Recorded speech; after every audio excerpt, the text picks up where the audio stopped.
you asked me to talk a little bit about long-acting. And you see, I showed this slide yesterday. We are now in the time of integrase area. And next year, 2020, we will have the first long-acting therapy. And yes, it will come next year. I heard about it in September. And yes, maybe there will be another therapy after this long-acting or a super long-acting therapy. We will see. And I have some slides from chloroquine from Great Britain, and because she had a very nice, good presentation here in Mexico 1 month ago. And so what experience we have with implantables? So in the contraception, in the psychiatry and osteoporosis, we use these long-acting therapies, and we have good experience with that. It is working better than the daily-based therapy. Therefore, I think it's promising that we have a new choice with long-acting, but you see, it's just starting, and we don't know. I think it will be very complicated for us and maybe less for the patients, but I think to organize this treatment is something very new. And you see here we have a lot of technologies for drug delivery. We have the microneedles, we have the subdermal implants, vaginal ring, we have the infusion pump, we have nanomedicine, and for oral intake, and this long-acting injections which will come next year. So we have a lot in the pipeline. I think this is important to see with long-acting next year what will happen. So now we have the cabotegravir from Weave and the riperidone from Janssen, and these are 2 drugs, and so it's a 2-drug regimen. And you have to know you can't put it in one injection tube, so you need 2 injections. That's the one point, and the second point is that you have to take the TMC in the fridge, and the other you can take, but it's not necessary. So it's a little bit work to organize it and to give it. And today it looks like we have to give these 2 injections 1 time a month, maybe 1 time in 2 months. This we don't know. We are waiting for Atlas II study for the results. Yes, and the patients, I think they are interested, but they are just interested when it's really long-acting. So if you have to give it once a week, they are not very interested. But if you can take it once a month or in 2 months 1 time, they are more interested to get it. And what's important for the patients? Chloroquine, she showed that the most important thing is to reduce the long-term effects of the HIV medicine. And this has nothing to do with long-acting. It has to do with the drug itself.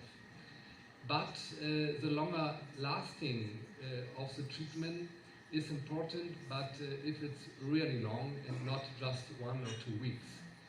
Yes, the side effects are important, and to take less drugs. So we take part of Atlas trial, for example, or of FLAIR trial, and the patients, okay, there's a bias, they wanted to go in the trial, and they were very satisfied, and all the patients, they continued this drug.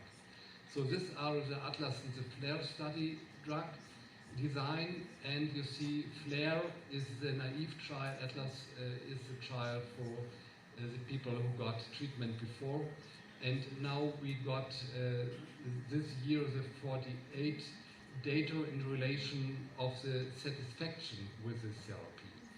And the antiviral activity was good with the current regimen, which was continuing, and it was working well, but it was monthly therapy, and therefore I can go ahead. Interesting is the side effects. You'll see in the beginning the injection site reaction was high. 70% suffered this problems with the injections. So a pain, a nodule, induration, swelling, and therefore in the beginning it was not so easy for the patients. And but after, with the second, third, etc. injection, it became better. But still 20% they feel something. And my experience with all my patients who were in the study, all the patients felt something. That means a pain for 24 hours, and after 24 hours it became better. But this you have to accept. And I think not every patient is willing to accept, because when you take the drug, then it's easier, you have not the side effects. So maybe this long-acting therapy from next year will have more side effects than the current therapy. But they showed during the conference, the satisfaction of the patients was high. But you see, I'm very critical with this kind of study to ask patients satisfaction or not. I think it's easy to manipulate. So you should look very critically to this patient survival. Yes, so what are the problems?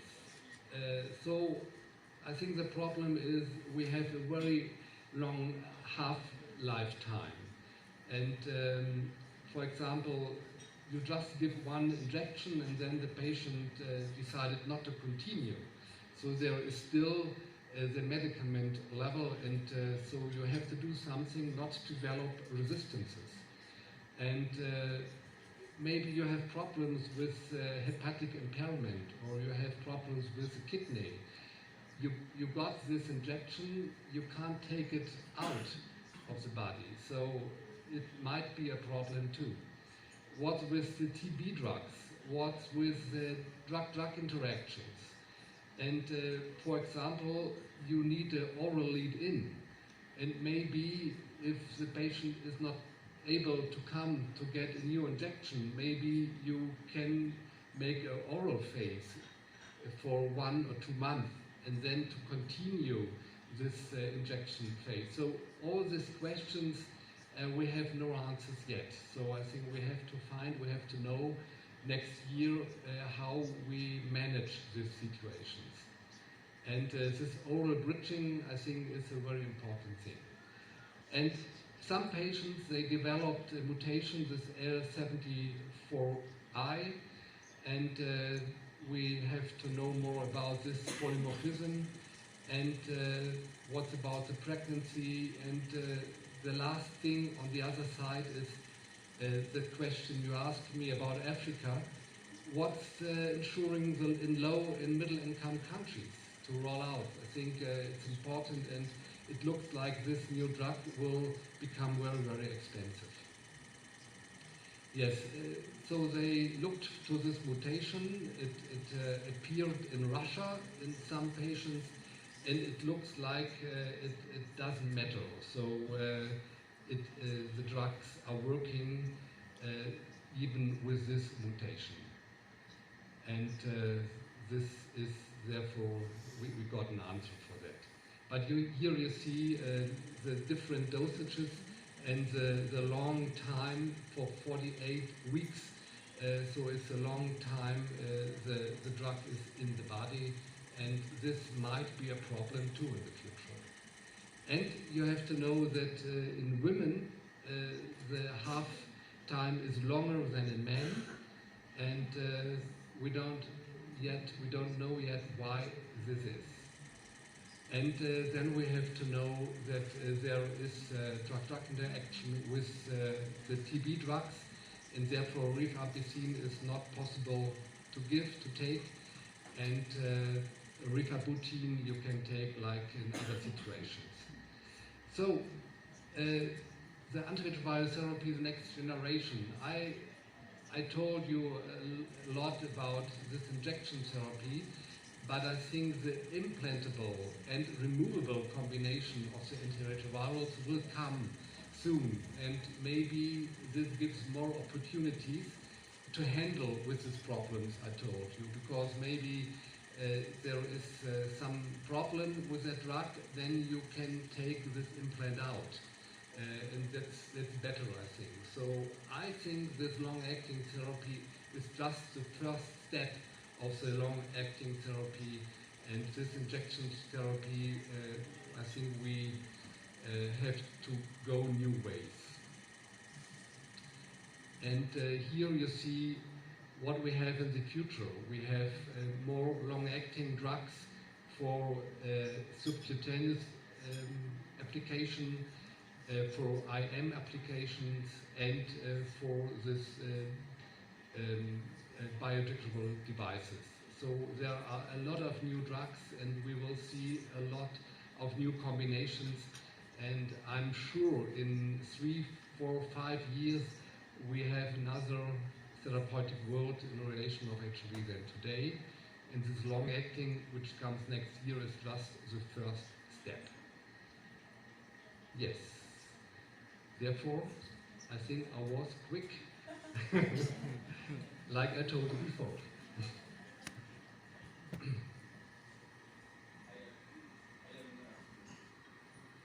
¿Alguna pregunta del público que hacerla al doctor?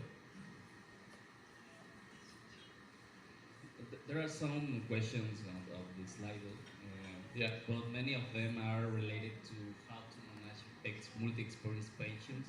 Sorry, again?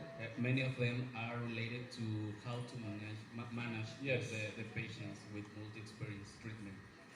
Okay, not about my first talk, not the second one. Okay. Yeah. There's a doctor that said, ask how to simplify a patient that is on ritonavir plus truvada with obesity, grade 2 obesity, and recently diagnosed by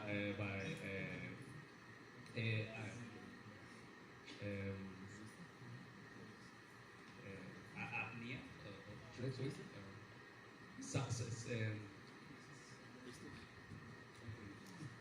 Okay, with a grade 2 obesity and a sleep apnea. How is the best option to simplify this patient? So we got darunavir together with ritonavir and Truvada, I understood. Yeah. And the therapy is working, so there is no resistance problem. There's just a problem of obesity and this problems with the sleeping. Yeah. So the question is, why?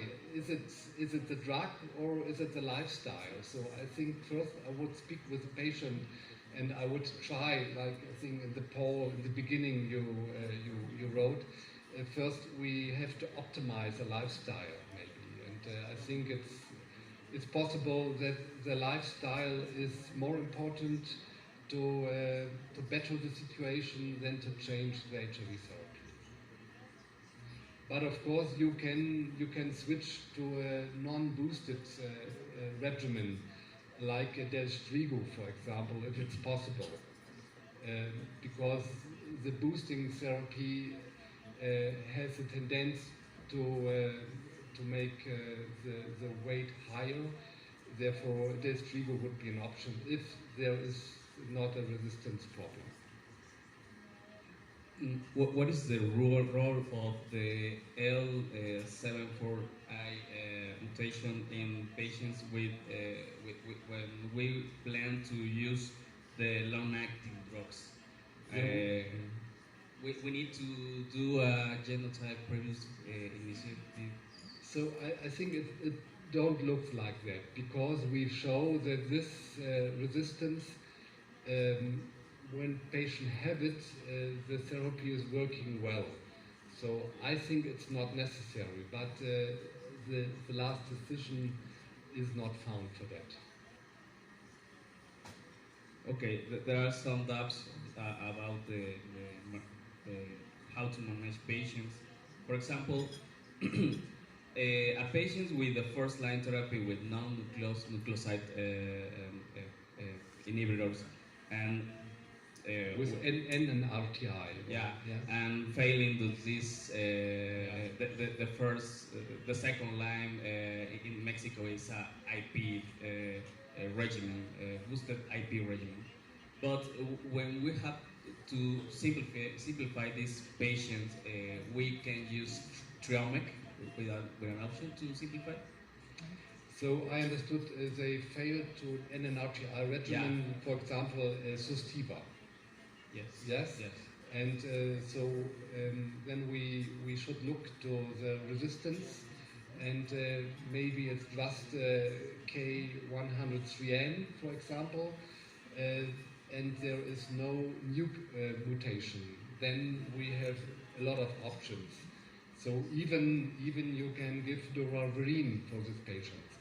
But if there are a lot of nukes in this resistance mutations, so then it's more complicated. So maybe then we can take this protease inhibitor therapy boosted together with dolutegravir, for example. But it depends on all these mutations we see. And the last question is, the long-acting drugs is for everyone in the future? I think it should be an ethical question. So we can't just have it in the rich countries. If it's good and it's working well, then we need it all over the world. So I think this was one of the points I mentioned before. And I think we can't just have drugs in Europe and in US and not in Mexico, for example, and not in Brazil. I think we have to organize that we have this new good therapy all over the world. And what I haven't mentioned is that maybe in the PrEP we have this long-acting therapy too. And there we have new problems with the pricing. So today the PrEP therapy is much cheaper than the HIV therapy. And if we have these long-acting drugs with these high prices, and it's working in this PrEP field, then we have to lower for these patient groups the price. ¿Alguien más tiene alguna pregunta? Right? Thank you, Doctor. Okay. Thank you very much.